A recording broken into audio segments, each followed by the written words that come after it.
En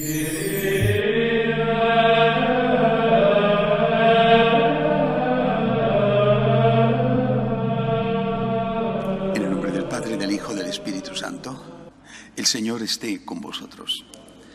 Hoy pues vamos a celebrar la misa de un día de feria, pero hoy celebramos también la memoria, que litúrgicamente es memoria libre, de un santo que algunos de nosotros hemos conocido. Me refiero a San Juan XXIII. Después, en la homilía, diré unas palabras sobre él. Comenzamos rezando los laudes del jueves. Están en la página 56. Alfarero del hombre, mano trabajadora, que de los hondos limos iniciales convocas a los pájaros la primera aurora y al pasto los primeros animales. De mañana te busco hecho de luz concreta, de espacio puro y tierra amanecida.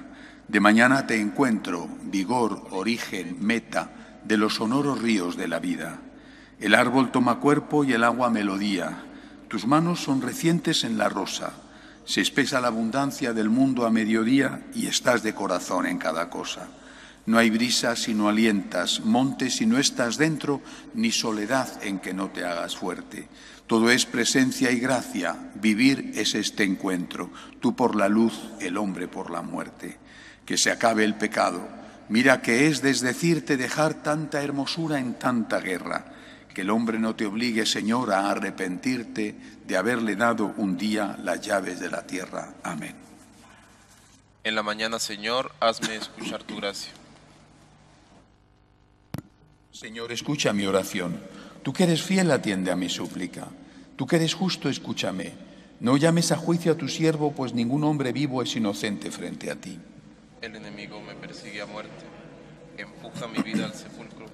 Me confina a las tinieblas como a los muertos ya olvidados. Mi aliento desfallece, mi corazón dentro de mí está yerto.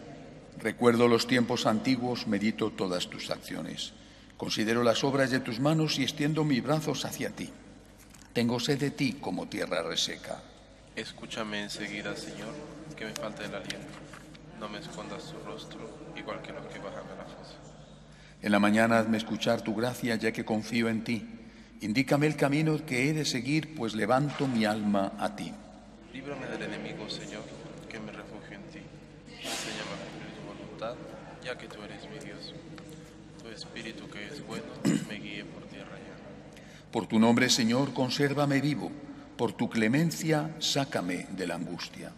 Gloria al Padre, y al Hijo, y al Espíritu Santo. Como era en un principio, ahora y siempre, por los siglos de los siglos. Amén. En la mañana, Señor, hazme escuchar tu gracia. Anunciad a toda la tierra que el Señor hizo proezas. Te doy gracias, Señor, porque estabas airado contra mí, pero has cesado tu ira y me has consolado. Él es mi Dios y Salvador. Confiaré y no temeré, porque mi fuerza y mi poder es el Señor. Él fue mi salvación. Y sacaréis aguas con gozo de las fuentes de la salvación. Aquel día diréis: dad gracias al Señor, invocad su nombre, contad a los pueblos sus hazañas, proclamad que su nombre es excelso. Tañed para el Señor que hizo proezas, anunciadlas a toda la tierra. Gritad jubilosos, habitantes de Sión, que grande es en medio de ti el Santo de Israel. Gloria al Padre, y al Hijo, y al Espíritu Santo. Como era en un principio, ahora y siempre, por los siglos de los siglos. Amén. Anunciad a toda la tierra que el Señor hizo proezas. Aguardamos la alegre esperanza, la aparición gloriosa de nuestro Salvador. Solo en Dios descansa mi alma, porque de Él viene mi salvación. Solo Él es mi roca y mi salvación, mi alcázar, no vacilaré. ¿Hasta cuándo remontaréis contra un hombre, todos juntos para derribarlo? Como una pared que cede o una tapia ruinosa. Solo piensan en derribarme de mi altura y se complacen en la mentira. Con la boca bendicen, con el corazón maldicen. Descansa solo en Dios, alma mía, porque Él es mi esperanza. Solo Él es mi roca y mi salvación. Mi alcázar no vacilará. De Dios viene mi salvación y mi gloria. Él es mi roca firme, Dios es mi refugio. Pueblo suyo, confiad en Él.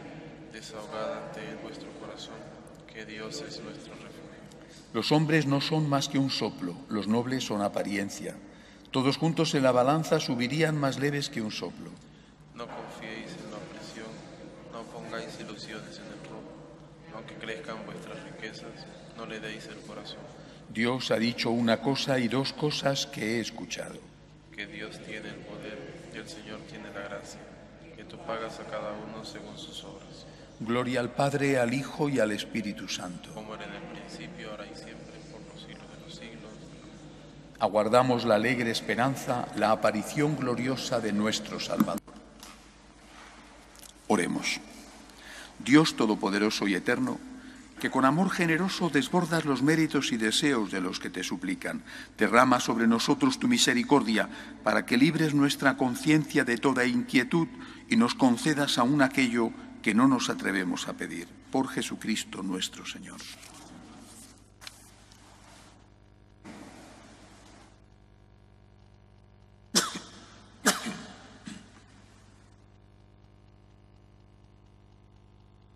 Lectura de la carta del apóstol San Pablo a los Gálatas. Insensatos Gálatas, ¿quién os ha embrujado? ¿Y qué pensar ante vuestros ojos presentamos la figura de Jesucristo en la cruz? Contestadme a una sola pregunta.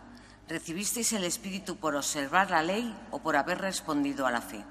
¿Tan estúpidos sois? ¿Empezasteis por el Espíritu para terminar con la carne? ¿Tantas magníficas experiencias en vano? Si es que han sido en vano. Vamos a ver, cuando Dios os concede el Espíritu y obra prodigios entre vosotros, ¿por qué lo hace? ¿Porque observasteis la ley o porque respondéis a la fe? Palabra de Dios. Bendito sea el Señor, Dios de Israel, porque ha visitado a su pueblo. Bendito sea el Señor, Dios de Israel, porque ha visitado. Nos ha suscitado una fuerza de salvación en la casa de David su siervo, según lo había predicho desde antiguo por boca de sus santos profetas. Bendito sea el Señor, Dios de Israel, porque ha visitado a su pueblo. Es la salvación que nos libra de nuestros enemigos y de la mano de todos los que nos odian, realizando la misericordia que tuvo con nuestros padres, recordando su santa alianza. Bendito sea el Señor, Dios de Israel, porque ha visitado a su pueblo. Y el juramento que juró a nuestro padre Abraham, para concedernos que, libres de temor, arrancados de la mano de los enemigos, le sirvamos con santidad y justicia en su presencia todos nuestros días. Bendito sea el Señor, Dios de Israel, porque ha visitado a su pueblo.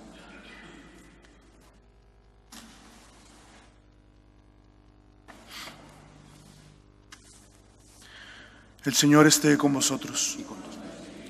Lectura del Santo Evangelio según San Lucas.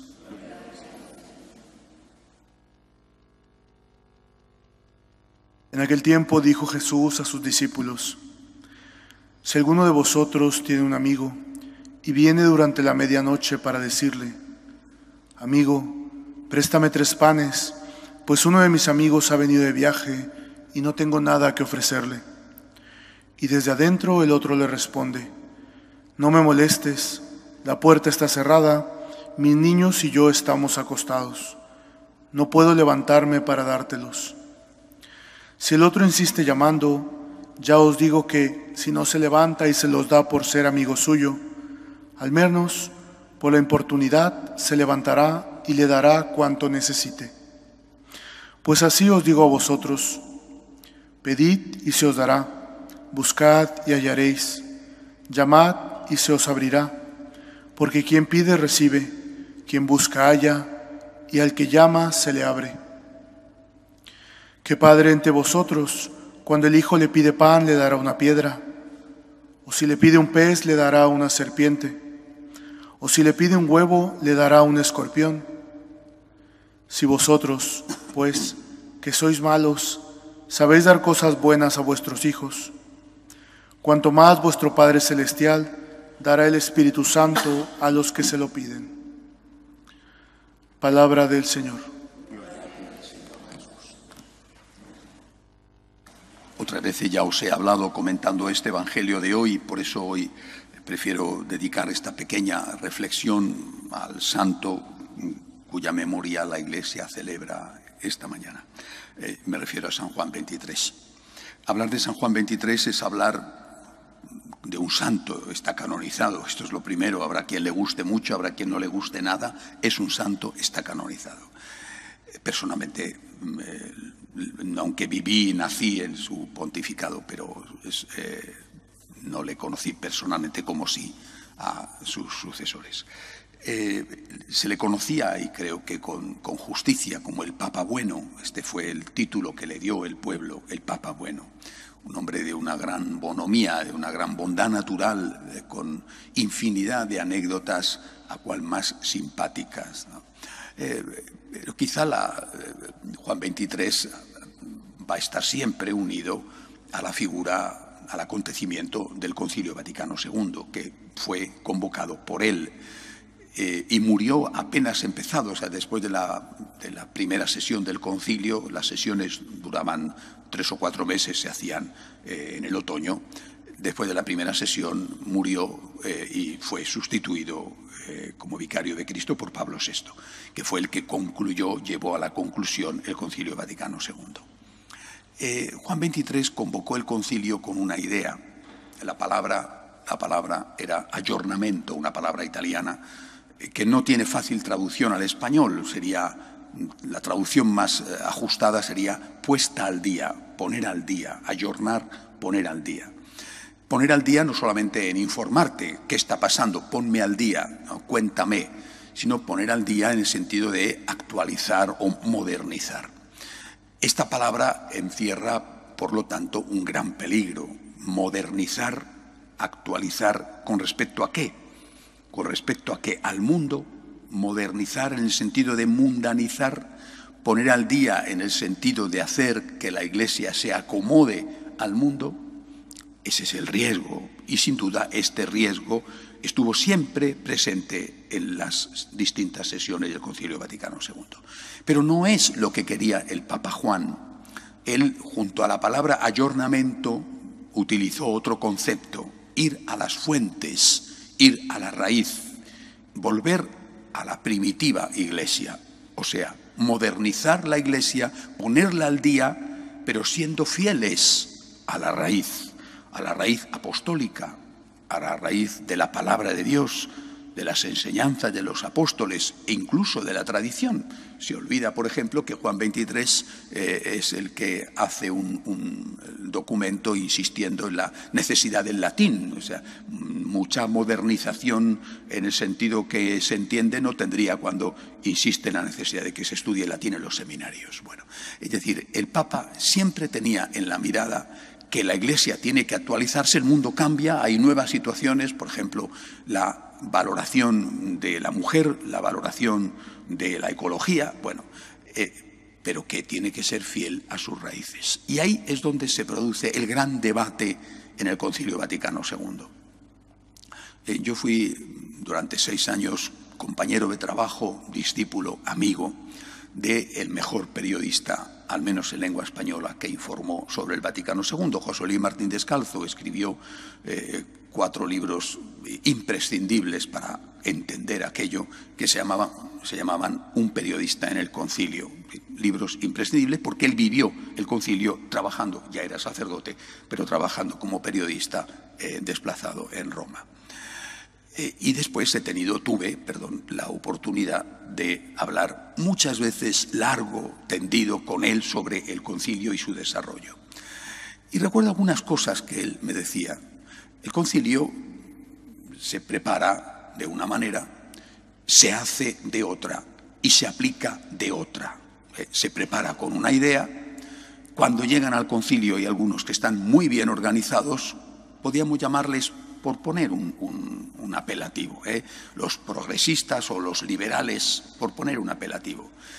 Estaban muy bien preparados desde todos los puntos de vista, organizados, con un verdadero lobby y además con las ideas muy claras de lo que querían conseguir. Mientras que la mayoría de los padres conciliares, el concilio está formado por todos los obispos del mundo, la mayoría de los obispos pues no tenían un plan, iban con la mejor buena voluntad y fácilmente eran llevados hacia donde querían ser llevados por los que estaban organizando extraoficialmente el concilio. Bien, por lo tanto, preconcilio, concilio y después posconcilio. Pero durante el concilio, sobre todo cuando ya viene el Papa Pablo VI y toma las riendas del pontificado, durante el concilio se produjo una cosa, repito, me lo contaba de viva voz Martín Descalzo en su momento, se produjo una cosa que fue el diálogo, llamémosle así porque no era propiamente un diálogo, entre Pablo VI y esta mayoría progresista que era la que estaba llevando el concilio y la que quería aprobar determinados documentos. Un concilio es deliberativo, es decir, un concilio tiene valor cuando sus conclusiones son aprobadas por los padres conciliares, pero esas deliberaciones, esas conclusiones, esos documentos tienen que ser firmados por el Papa, si no, no valen. Entonces Pablo VI, cuando veía cómo estaba desarrollándose todo, advertía a estos que estaban organizando de facto el concilio y les decía, esto yo no lo voy a firmar. Vosotros podéis hacer lo que queráis, estáis convenciendo a la mayoría de los obispos, pero yo esto no lo voy a firmar. Vamos al choque, porque vais a aprobar una cosa que el Papa no va a firmar y delante del mundo va a ser un escándalo y no va a servir para nada, nada más que para dar un escándalo. Esto yo no lo voy a firmar. Esa era la labor escondida del Papa Pablo VI. Ante esto, pues esa iglesia, sobre todo alemana, holandesa, fundamentalmente en este momento, también francesa, centroeuropea, que era la que marcaba el paso en el Concilio Vaticano II con grandes teólogos. Bueno, este sector dominante, este sector reducía sus pretensiones y se llegaba a acuerdos, a algunos documentos que, como en una constitución de un país, la Constitución española es un documento de acuerdo, un documento de consenso. Esto no es lo que a mí me gustaría, pero tampoco es lo que te gustaría a ti. Vamos a pactar, vamos a firmar entre todos esto que vale para todos. Bien, así se llega a la redacción de los documentos conciliares. Entonces el Papa pudo firmarlos, son documentos que tienen rango de magisterio. Por supuesto, no son palabra de Dios, pero son magisterio de la Iglesia. ¿Cuál es el problema? El problema fue la aplicación de esos documentos, que es lo que se ha llamado el postconcilio. El postconcilio se aplicó no siguiendo la letra de los documentos, sino siguiendo lo que se llamó el espíritu del concilio. El espíritu del concilio, que era una cosa evanescente. ¿Qué significa el espíritu? Aquí dice esto, la Lumen Gentium, la Gaudium et Spes, dicen esto. Y ahora usted me está hablando del espíritu del concilio. En el espíritu del concilio, aplicado en determinados sitios por ese sector, digamos, progresista o liberal, el espíritu del concilio tenía muy poco que ver con la letra de lo aprobado en el concilio, es decir, lo que firmaron los padres conciliares, y en cambio tenía mucho que ver con las ideas de esa minoría que había manejado el concilio. Y el espíritu del concilio, tal y como ellos lo entendían, no era continuidad ni con la palabra, ni con, por supuesto, la tradición. Los concilios anteriores, incluido naturalmente el gran concilio al cual odian los progresistas, que es el Concilio de Trento. Nada que ver. Estábamos en una ruptura, no en una continuidad. Pablo VI sufrió muchísimo. Estoy convencido de que él, que será pronto canonizado, estoy convencido de que es confesor y mártir, porque sufrió horrores intentando manejar esta situación que se le iba de las manos por su propia naturaleza, por su propia forma de ser. No olvidéis que fue él el que dijo nada menos que en la celebración de la fiesta de San Pedro y San Pablo en Roma, es decir, un gran acto, lo de el humo del infierno ha entrado dentro de la Iglesia. Aquello se le iba de las manos cada vez más según avanzaba su edad, hasta que llegó Juan Pablo II y cogió de nuevo el timón. Juan Pablo II, Benedicto XVI hicieron todo lo posible por aplicar el concilio, pero con un criterio de continuidad con la palabra de Dios y con la tradición. Esta es la lucha que tenemos, no tenemos otra. Estamos en lo mismo, exactamente igual que cuando termina el concilio en el año 65. Estamos igual, estamos con un sector que quiere aplicar y vivir el concilio en continuidad con la palabra y con la tradición, siendo fiel a la letra del concilio, a lo que el concilio aprobó, y en un sector que le parece el Concilio Vaticano II insuficiente como fruto de un pacto, de un consenso, y que quieren el espíritu del concilio, que es una ruptura con la tradición e incluso una ruptura con la palabra. Tenemos que creer en el Espíritu Santo. Creo que a todos nos falta mucha fe, creer en el Espíritu Santo. ¿Por qué? Porque si no creemos en el Espíritu Santo, no creemos que ese concilio sea obra del Espíritu Santo tal y como fue aprobado, pero ¿por qué entonces íbamos a creer que el concilio de Trento o el Vaticano I sí es obra del Espíritu Santo? Tenemos que creer en el Espíritu Santo, tenemos que confiar en Dios y, por supuesto, atenernos a aquello que el Señor nos ha enseñado. La palabra de Dios es la enseñanza del Señor. Esto nadie puede tocarlo. La interpretación de la palabra dada durante 2000 años es el magisterio de la Iglesia, la tradición, y esto nadie puede tocarlo. Hay que avanzar, pero nunca de tal manera que se vuelva atrás y se niegue justo o se diga justo lo contrario de lo que han dicho los que nos han precedido. Que San Juan 23, que está en el cielo, interceda por la Iglesia. De pie, por favor. Por la Santa Iglesia de Dios, por el Santo Padre, roguemos al Señor. Por la paz, para que termine la persecución que sufren los cristianos, sobre todo en países como Venezuela, Nicaragua o los países del centro de África, roguemos al Señor. Pedimos al Señor por el sínodo de los obispos, para que sea siempre fiel a la tradición y a la palabra, roguemos al Señor. Por todos los enfermos, los que no tienen trabajo, las familias rotas, roguemos al Señor. Por nosotros, que seamos capaces de amar a Dios confiando siempre en Él, roguemos al Señor. Acoge, Dios Todopoderoso, las súplicas de tu pueblo que confía en tu amor. Te lo pedimos por Jesucristo nuestro Señor.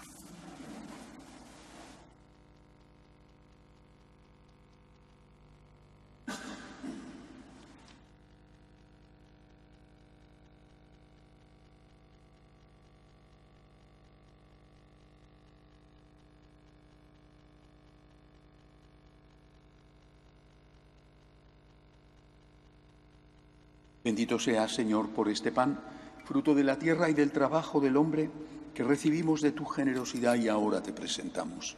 Él será para nosotros pan de vida. Bendito seas, Señor, por este vino, fruto de la vid y del trabajo del hombre, que recibimos de tu generosidad y ahora te presentamos. Él será para nosotros bebida de salvación.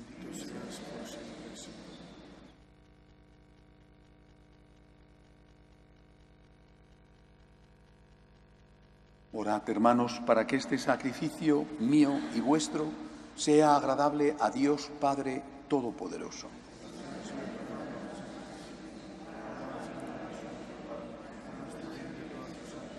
Acepta, Señor, el sacrificio establecido por ti y por estos santos misterios que celebramos en razón de nuestro ministerio. Perfecciona en nosotros, como conviene, la obra santificadora de tu redención. Por Jesucristo nuestro Señor. El Señor esté con vosotros. Levantemos el corazón. Demos gracias al Señor nuestro Dios. En verdad es justo y necesario, es nuestro deber y salvación, darte gracias siempre y en todo lugar, Señor Padre Santo, Dios Todopoderoso y Eterno. Pues aunque no necesitas nuestra alabanza ni nuestras bendiciones te enriquecen, tú inspiras y haces tuya nuestra acción de gracias para que nos sirva de salvación por Cristo Señor nuestro. Por eso, unidos a los coros angélicos, te alabamos proclamando llenos de alegría. Santo, santo, santo es el Señor Dios del universo. Llenos están el cielo y la tierra de tu gloria. Hosanna en el cielo. Bendito el que viene en nombre del Señor. Hosanna en el cielo. Santo eres en verdad, Señor, fuente de toda santidad. Por eso te pedimos que santifiques estos dones con la efusión de tu Espíritu, de manera que sean para nosotros cuerpo y sangre de Jesucristo nuestro Señor, el cual, cuando iba a ser entregado a su pasión voluntariamente aceptada, tomó pan. Dándote gracias, lo partió, lo dio a sus discípulos, diciendo: tomad y comed todos de él, porque esto es mi cuerpo, que será entregado por vosotros.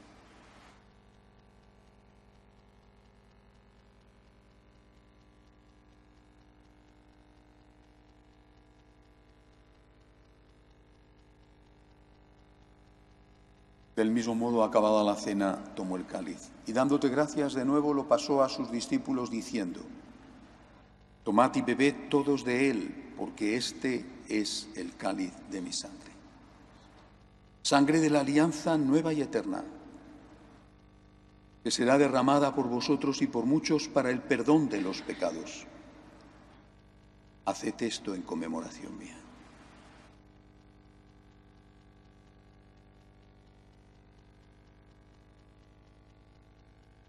Este es el sacramento de nuestra fe. Así pues, Padre, al celebrar ahora el memorial de la muerte y resurrección de tu Hijo, te ofrecemos el pan de vida y el cáliz de salvación y te damos gracias porque nos haces dignos de servirte en tu presencia. Te pedimos humildemente que el Espíritu Santo congregue en la unidad a cuantos participamos del cuerpo y sangre de Cristo. Acuérdate, Señor, de tu Iglesia extendida por toda la tierra, con el Papa Francisco, con nuestro Obispo Carlos y todos los pastores que cuidan de tu pueblo. Llévala a la perfección por la caridad. Acuérdate también de nuestros hermanos que durmieron en la esperanza de la resurrección y de todos los que han muerto en tu misericordia. Admítelos a contemplar la luz de tu rostro. Ten misericordia de todos nosotros, y así con María, la Virgen Madre de Dios, San José, su esposo, los apóstoles y cuantos vivieron en tu amistad a través de los tiempos, merezcamos por tu Hijo Jesucristo compartir la vida eterna y cantar tus alabanzas. Por Cristo, con Él y en Él, a ti Dios Padre Omnipotente, en la unidad del Espíritu Santo, todo honor y toda gloria por los siglos de los siglos. Llenos de agradecimiento al Señor por su amor infinito, le decimos: Padre nuestro que estás en el cielo, santificado sea tu nombre. Venga a nosotros tu reino. Hágase tu voluntad en la tierra como en el cielo. Danos hoy nuestro pan de cada día.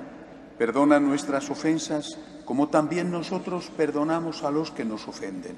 No nos dejes caer en la tentación y líbranos del mal. Líbranos, Señor, de todos los males. Concédenos la paz en nuestros días, para que, ayudados por tu misericordia, vivamos siempre libres de pecado y protegidos de toda perturbación, mientras esperamos la gloriosa venida de nuestro Salvador Jesucristo. Señor Jesucristo, que dijiste a tus apóstoles: la paz os dejo, mi paz os doy. No tengas en cuenta nuestros pecados, sino la fe de tu Iglesia. Conforme a tu palabra, concédele la paz y la unidad. Tú que vives y reinas por los siglos de los siglos. La paz del Señor esté siempre con vosotros. Daos unos a otros la paz.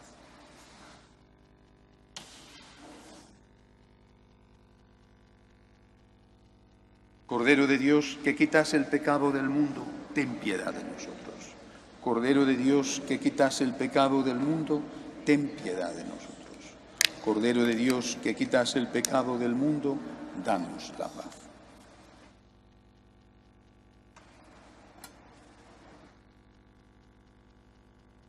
Él es Jesús. Es el Cordero de Dios que quita el pecado del mundo. Dichosos los llamados a esta cena. Señor, no soy digno de que entres en mi casa, pero una palabra tuya bastará para sanar.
Rezamos el Benedictus.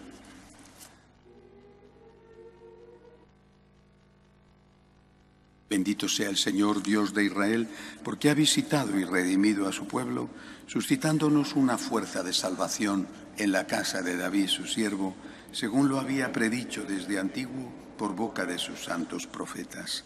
Es la salvación que nos libra de nuestros enemigos y de la mano de todos los que nos odian, realizando la misericordia que tuvo con nuestros padres, recordando su santa alianza y el juramento que juró a nuestro padre Abraham, para concedernos que, libres de temor, arrancados de la mano de los enemigos, le sirvamos con santidad y justicia en su presencia todos nuestros días.